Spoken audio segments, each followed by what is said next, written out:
Hello everyone. तो जिस notification का सभी इंजीनियरिंग एस्पिरेंट को बहुत ही बेसब्री से इंतज़ार था वो आ चुकी है। जी हाँ, एसएससी जेईई 2024। तो कल ही यानी कि 28 मार्च की रात को एसएससी ने अपनी ऑफिशियल वेबसाइट ssc.gov.in पर एसएससी जेईई के नोटिफिकेशन को अपलोड कर लिया है। आप सभी लोग ऑफिशियल वेबसाइट पर जाकर नोटिफिकेशन को चेकआउट कर सकते हैं।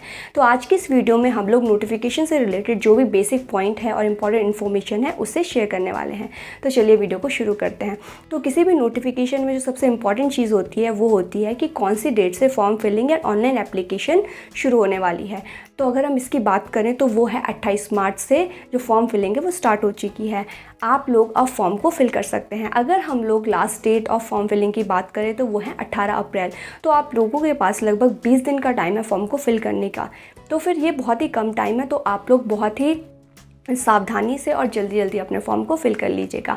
नेक्स्ट चीज़ आती है कि फ़ी सबमिशन की लास्ट डेट और टाइम क्या है। तो अगर हम लोग फ़ी सबमिशन की बात करें तो उसकी जो लास्ट डेट है वो 19 अप्रैल है और रात को 11 बजे तक, यानी कि 19 अप्रैल रात को 11 बजे तक आप लोग जितने भी फ़ी सबमिट करने का प्रोसीजर है उसे कंप्लीट कर सकते हैं। उसके बाद नेक्स्ट इंपॉर्टेंट चीज़ आती है कि जो करेक्शन विंडो है, फॉर्म को करेक्ट करने के लिए विंडो कब ओपन होने वाली है। तो आप लोगों को पता होगा कि फॉर्म फिल करते हुए कैंडिडेट्स कभी कभी कुछ माइनर मिस्टेक्स कर लेते हैं, तो उनको करेक्ट करने के लिए कोई भी कमीशन होता है वो कुछ दिनों के लिए करेक्शन विंडो को ओपन करता है। तो जो एसएससी है उसने 2 दिन के लिए करेक्शन विंडो को ओपन करना है, जो कि है 22 अप्रैल से 23 अप्रैल रात 11 बजे तक। यानी कि आप लोगों से अगर फॉर्म फिल करते हुए कोई भी मिस्टेक हुई है तो आप लोग उसे 22 अप्रैल से लेकर 23 अप्रैल रात 11 बजे तक करेक्ट कर सकते हैं। आपके पास 2 दिन का टाइम है। तो वैसे तो कोशिश करिएगा कि फॉर्म फिल करते हुए आपसे कोई मिस्टेक ना हो, लेकिन फिर भी अगर हो जाती है तो आप इस करेक्शन पीरियड के दौरान उस गलती को करेक्ट कर सकते हो। उसके बाद नेक्स्ट चीज़ आती है कि एग्ज़ाम होना कब है। आप लोगों को पता है कि जो एसएससी जेईई है वो 2 पार्ट्स में होता है, paper first and paper second. अगर पेपर फर्स्ट के टेंटेटिव डेट की बात करें तो वो एसएससी ने 4 जून से लेकर 6 जून बताया है। तो इस टाइम पे पेपर होना थोड़ा पॉसिबल नहीं है, क्योंकि इलेक्शन भी चल रहे हैं, वोटिंग है, रिज़ल्ट आने हैं, तो काफ़ी चांसेस हैं कि जो ये डेट्स हैं वो पोस्टपोन हो सकती हैं। तो अगर ऐसा होता है तो एसएससी टाइमली जो है अपनी ऑफिशियल वेबसाइट पर आप लोगों को इन्फॉर्म कर लेगा। उसके बाद आता है पेपर सेकंड कब होना है। तो इसके रिगार्डिंग भी जो एसएससी है आपको टाइमली आप नोटिफाई कर लेगा कि कब जो है पेपर सेकंड होने वाला है। लेकिन अगर हम लोग प्रीवियस डेटा को देखें तो लगभग पेपर फर्स्ट के 2 मंथ्स के अंदर अंदर पेपर सेकंड कंडक्ट कर लिया जाता है। तो आप लोग इस अकॉर्डिंग अपनी प्रिपरेशन को जारी रखिएगा, क्योंकि paper first and paper second के बीच में आपको सिर्फ 2 महीनों का टाइम ही मिलेगा। उसके बाद नेक्स्ट इंपॉर्टेंट चीज़ आती है कि डिपार्टमेंट कौन कौन से हैं, कितनी पोस्ट हैं और क्या एज लिमिट है हर एक डिपार्टमेंट में। तो आज की इस वीडियो में हम लोग सिविल इंजीनियरिंग कैंडिडेट्स के लिए ही बात करने वाले हैं कि कौन कौन से डिपार्टमेंट सिविल इंजीनियरिंग कैंडिडेट्स के लिए हैं और कितनी कितनी पोस्ट हैं सिविल इंजीनियरिंग कैंडिडेट के लिए। यानी कि आज की वीडियो में सिर्फ हम लोग सिविल इंजीनियरिंग ब्रांच के रिगार्डिंग बात करने वाले हैं, बाकी कोई भी ब्रांच को हम इसमें इंक्लूड नहीं करेंगे। तो चलिए बताते हैं कि कौन कौन से डिपार्टमेंट हैं और क्या क्या एज लिमिट है। तो सबसे पहला जो डिपार्टमेंट है वो है BRO यानी कि बॉर्डर रोड ऑर्गेनाइजेशन। तो इसमें जो अपर एज लिमिट है वो है 30 ईयर्स। इसमें आप एक चीज़ को ध्यान रखिएगा, जो BRO है उसके लिए सिर्फ जो मेल कैंडिडेट्स हैं वो ही एलिजिबल हैं। जितनी भी फीमेल कैंडिडेट्स फॉर्म भर रही हैं वो BRO डिपार्टमेंट के लिए एलिजिबल नहीं है, तो इस चीज़ को ध्यान में रखिएगा। नेक्स्ट जो डिपार्टमेंट है वो है Brahmaputra board ministry of Jal शक्ति। इसमें भी जो अपर एज लिमिट है वो 30 ईयर्स ही है। नेक्स्ट है सेंट्रल वाटर कमीशन, इसमें भी अपर एज लिमिट 30 ईयर्स ही है। इसके बाद जो आता है वो है CPWD, लेकिन इसमें जो अपर एज लिमिट है वो है 32 ईयर्स। तो आप सब लोगों को पता होगा जो CPWD है वो मोस्ट प्रिफर्ड डिपार्टमेंट होता है हर एक कैंडिडेट्स के द्वारा। तो इसमें काफ़ी अच्छी अपॉर्चुनिटी है उन कैंडिडेट्स के लिए जो 30+ हैं, क्योंकि इसमें जो अपर एज लिमिट है वो 32 ईयर्स है। नेक्स्ट हमारे डिपार्टमेंट आता है वो है central water and power research station. इसमें भी जो अपर एज लिमिट है वो 30 ईयर्स ही है। नेक्स्ट है फराक्का barrage project ministry of Jal शक्ति। इसमें भी जो अपर एज लिमिट है वो 30 ईयर्स ही है। नेक्स्ट है MES यानी कि मिलिट्री इंजीनियरिंग सर्विसेज। इसमें भी जो अपर एज लिमिट है वो 30 ईयर्स ही है। एंड उसके बाद है national technical research organisation NTRO। इसमें भी अपर एज लिमिट 30 ईयर्स ही है। तो जो अभी हमने एज लिमिट डिस्कस करी वो सारी अनरिजर्व कैटेगरी के लिए है। जो कैटेगरी के लिए एज रिलैक्सेशन कमीशन ने प्रोवाइड कराया है उसकी जो भी डिटेल्स हैं वो आप लोगों के साथ मैं स्क्रीन पर यहाँ पर शेयर कर लूँगी। उसके बाद नेक्स्ट चीज़ आती है कि हर एक डिपार्टमेंट में पोस्ट कितनी है। तो जो यहाँ पर मैं पोस्ट बताने वाली हूँ वो सिविल इंजीनियरिंग कैंडिडेट्स के लिए होंगे, जैसे कि मैंने अभी बताया। तो चलिए नंबर ऑफ़ पोस्ट को देख लेते हैं।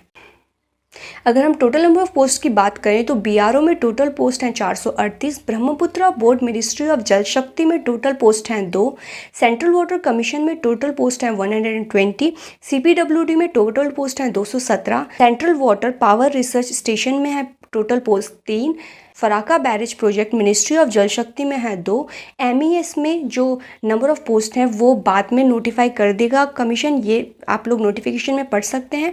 नेक्स्ट है नेशनल टेक्निकल रिसर्च ऑर्गेनाइजेशन, इसमें जो है 6 टोटल नंबर ऑफ पोस्ट हैं। तो total number of post 788 and आप लोग देख सकते हैं कि मोर देन 95% ऑफ पोस्ट सिर्फ बीआरओ, सीडब्ल्यूसी एंड सीपीडब्ल्यूडी से होने वाली हैं। अगर हम लोग एमईएस की बात करें तो प्रीवियस डेटा के अकॉर्डिंग एमईएस में भी लगभग 100 के अराउंड पोस्ट ऐड हो सकती हैं।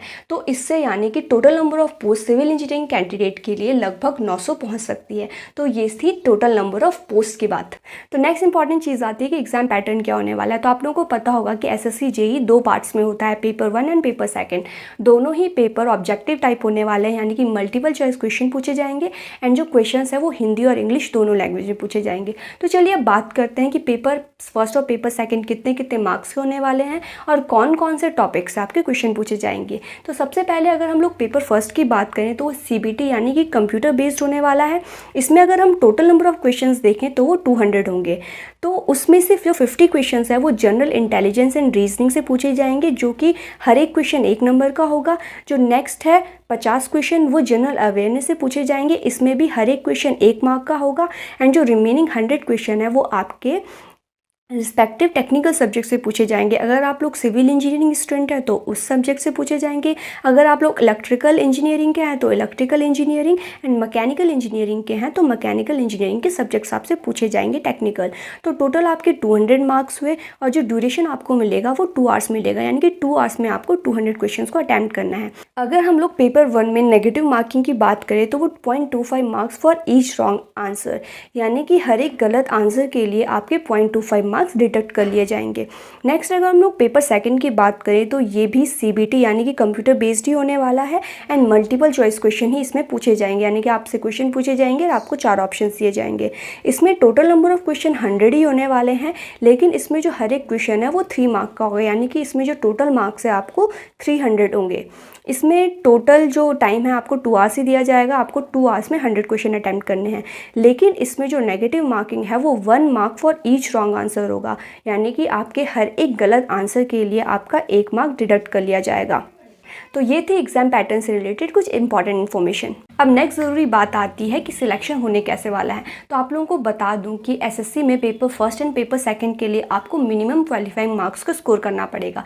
ये मार्क्स हर एक कैटेगरी के लिए अलग अलग है, जो हम अभी डिस्कस करने वाले हैं। तो अगर हम लोग अनरिजर्व कैटेगरी की बात करें तो उसके लिए जो मिनिमम क्वालिफाइंग मार्क्स है वो 30% है, यानी कि आपको पेपर फर्स्ट एंड पेपर 2 में 30% मार्क्स को स्कोर करना पड़ेगा, तभी आप लोग क्वालिफाई हो पाएंगे।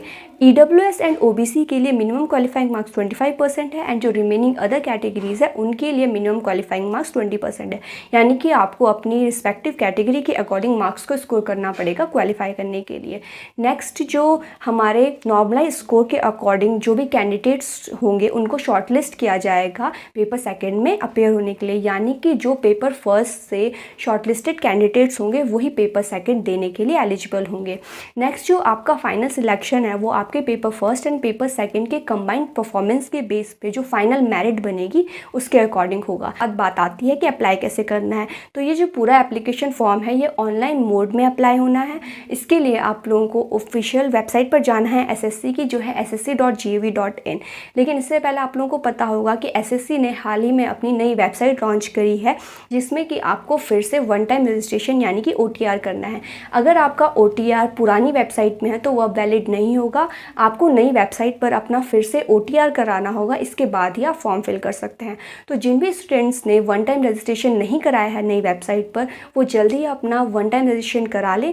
इसके बाद आप लोग बहुत ही आसानी से बहुत ही ईजी स्टेप्स में फॉर्म फिल कर सकते हैं। तो अगर हम लोग एग्जामिनेशन फ़ीस की बात करें तो वो 100 रुपीज़ है, लेकिन वुमेंस, SC ST एंड जो डिसेबल कैंडिडेट्स हैं उनके लिए कोई भी फ़ीस नहीं है, यानी कि उनके लिए फॉर्म फ्री है। तो ये थी नोटिफिकेशन से रिलेटेड कुछ बेसिक एंड इम्पॉर्टेंट इन्फॉर्मेशंस की वीडियो। आगे मैं आप लोगों के लिए और भी वीडियोस लेके आने वाली हूँ कि फॉर्म फिल कैसे करना है, सिलेबस क्या होने वाला है, क्या क्या इंपॉर्टेंट चीज़ों को आपको पढ़ना है। तो हमारे चैनल के साथ जुड़े रहिए, चैनल को सब्सक्राइब करिए, क्योंकि आगे आप लोगों के लिए बहुत ही ज़्यादा इंपॉर्टेंट वीडियोज़ आने वाली हैं। तो आज की वीडियो के लिए इतना ही।